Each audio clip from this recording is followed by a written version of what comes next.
ஃபைனலாக இந்த 26th Tamil film, 27th film overall ஒரு கிரேசி ஜேர்னியாக தான் இருந்தது. ஃபைனலாக யார் வந்து இந்த பர்சன் இந்த ஜேர்னி கோ த்ரூ பண்ணது யார், எப்படி இருந்தது ஓவராலாக, அண்ட் இதுக்கு மேலே என்ன நடக்க போகுதுன்னு வாட் இஸ் யுவர் எக்ஸ்பெக்டேஷன்? அதாவது நீ யாருங்கிற கேள்வி வந்து யாருமே பதில் தெரியாது. எனக்கு என்னோட சிற்றறிவுக்கு தெரிந்தவை, எங்கள் அப்பா வந்து வில்லேஜ்லேருந்து ஓடி வந்துட்டாருங்க, சென்னைக்கு ஓடி வந்துட்டார். ஒரு மில்லில் வேலை செஞ்சார். வீட்டிலேருந்து மில்லுக்கு வந்து 7 கிலோமீட்டர் 8 கிலோமீட்டருக்கு மேலே நடக்கணும். ₹1 தான் ஒரு நாளைக்கு அவருக்கு. அந்த ₹1 சேவ் பண்ணுறதுக்காக பஸ்ஸில் போக மாட்டார், நடந்தான் போவார். ஸோ எவ்ரிடே அவர் அங்கேயும் இங்கேயும் நடந்துனே தான் இருப்பார்.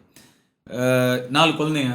நான் அந்த டைம்லலாம் வந்து கரெக்டாக பிளான் பண்ணி பண்ணுறது, அந்த மாதிரி ஒரு படிப்பறிவோ அந்த மாதிரி ஒரு இதுவோ இல்லைனா அந்த வில்லேஜ்லேருந்து வந்தவங்க அப்பா அம்மா, ஸோ அதெல்லாம் கிடையாது. ஸோ 4 குழந்தைங்களுக்கும் இந்த 3 வேளை சாப்பாடுலாம் கொடுக்க முடியாது எங்கள் அப்பா. ஒரு நிறையா குழந்தைங்களுக்கு 1 வேளை சாப்பாடு தான். இது வந்து கிட்டத்தட்ட எனக்கு ஒரு 5-6 வயசு வரைக்கும் இந்த ஒரு நிலைமை தான் இருந்தது. அதுக்கப்புறம் அப்பா அசிஸ்டன்ட் டைரக்டர் ஆகினார். அதுக்கப்புறம் ஓரளவுக்கு தெரிச்சு அப்படியே போச்சு.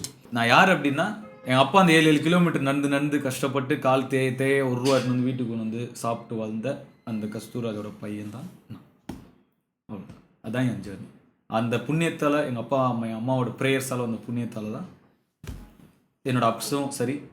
ஒருவேளை என் அப்பா அம்மா கவனிக்க முடியாமல் நான் டைம் இல்லாமல் சுற்றிட்டு இருந்தேன்னா என்னோடய டவுன்ஸ் அதில் வந்ததாக தான் இருக்கும். என்னோடய அப்ஸ் எல்லாமே என்னோடய அப்பா அம்மா ப்ரேயர்ஸில் வந்ததாக இருக்கும். இதோட ஷார்ட்டாக என்னால் சொல்ல முடியுமான்னு தெரியும்.